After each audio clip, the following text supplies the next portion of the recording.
एक घड़ी आदि से पुण्याद, तुलसी संगत साध की हरे कोट अपराध। थोड़ा सा भी समय अगर हमें सत्संग में मिल जाता तो उस समय को हम बर्बाद ना करें। सत्संगात स्वर्गवासा, सत्संग स्वर्ग का वास है। और सत्संग से अभी आप महाराज श्री जी से सुन रहे थे कि अच्छी संगत का मिलना मनुष्य को बड़ा दुर्लभ है। एक छोटा सा दृष्टांत दूं। एक राजा का महल है और उस राजा के महल में एक सफाई करने वाली महिला हर रोज सफाई करने के लिए आती है। एक दिन वो महिला बीमार हो गई और उसने अपने इकलौता बेटा था उसका, दोनों माँ बेटे रहते थे, अपने बेटे से कहा कि बेटा आज मेरा स्वास्थ्य ठीक नहीं है और आज मैं एक छोटा सा काम देती हूं, वो कर क्या। बेटे ने कहा ठीक है मां, बेटा उस महल में मैं हर रोज सफाई करने के लिए जाती हूं, आज आप चले जाओ। बेटे ने कहा ठीक है मैं चला जाता हूं। वो बेटा सफाई करने के लिए जाता है। मेरी माता, मेरी बहनों, मेरे भाइयों, सफाई करते करते उस बेटे की जो नजर है वो राजा की कन्या पर पड़ी, जो कि महल के ऊपर छत के ऊपर जो है अपने केश सुखा रही है, बाल सुखा रही है। ध्यान से सुनना, अपने बाल सुखा रही है और उस बच्चे की, उस लड़के की नजर जो है उस पर पहुंची। ये मन पता नहीं किस समय बेईमान हो जाए मेरी माता, मेरी बहनों।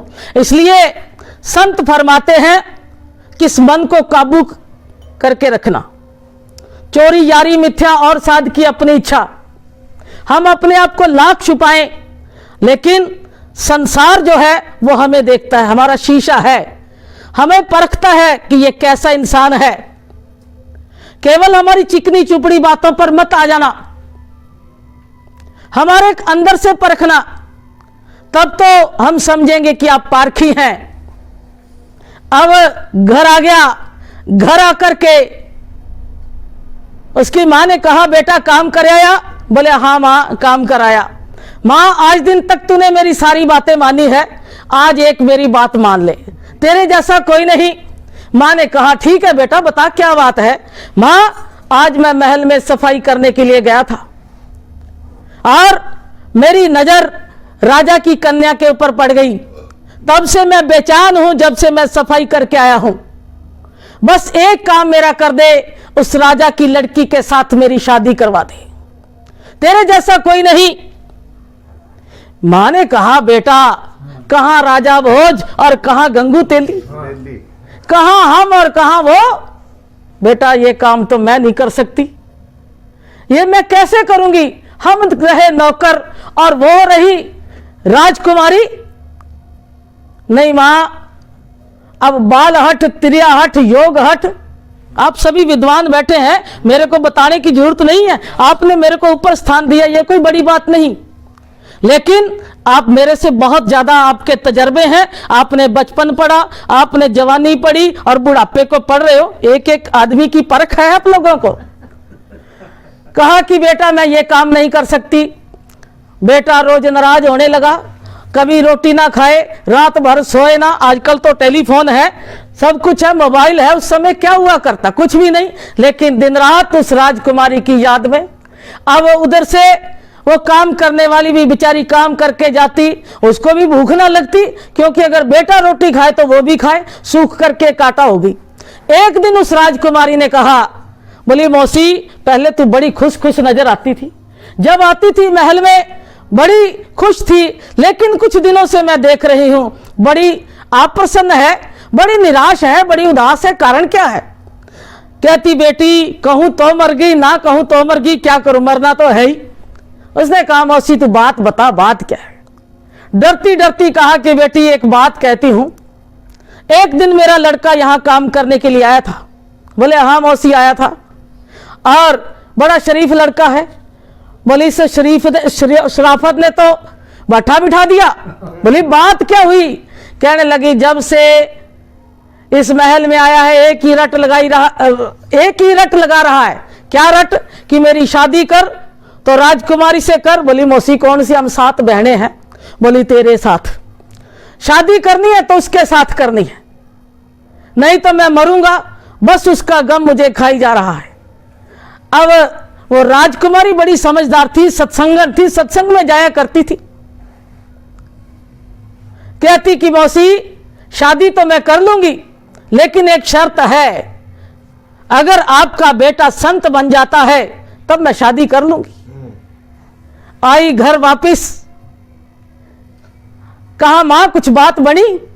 मां ने कहा कि आज बात तो बनी है, लेकिन मैं कुछ कह नहीं सकती।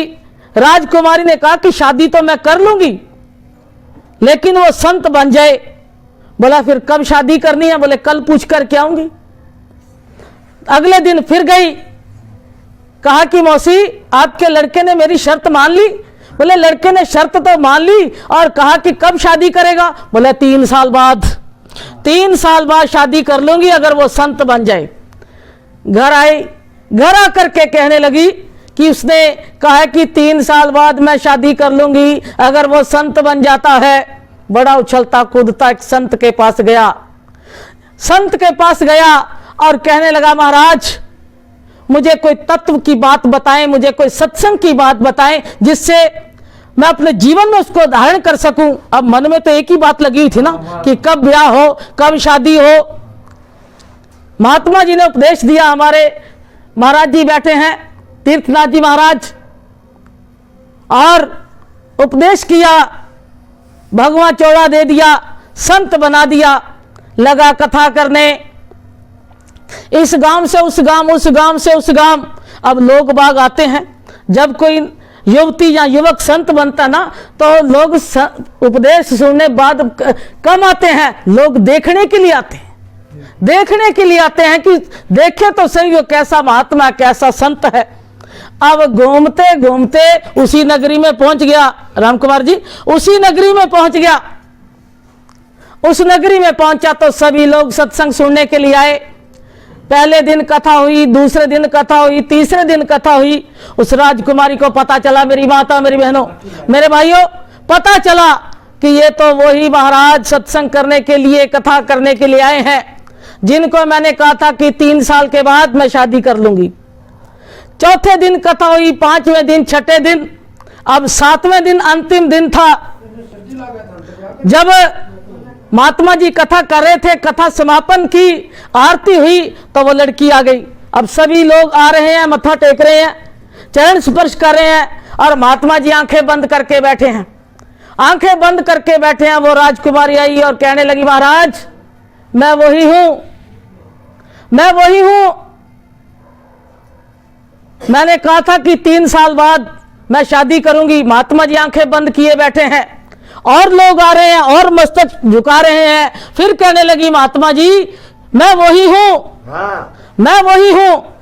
महात्मा जी फिर आंखें बंद किए बैठे हैं। जब तीसरी बार कहा कि महात्मा जी मैं वही हूं, एक बार आंखें तो खोलो। महात्मा जी ने आंखें खोल करके कहा देवी तू तो वही की वही है, लेकिन मैं वह नहीं, लेकिन मैं वह नहीं हूं। पहले 3 साल पहले मेरे मन में कुछ और था, और विचार थे, लेकिन जब मैं संतों की शरण में गया, जब मैं महात्माओं की शरण में गया, तो मैं वह नहीं रह गया। चल सत्संग में रंग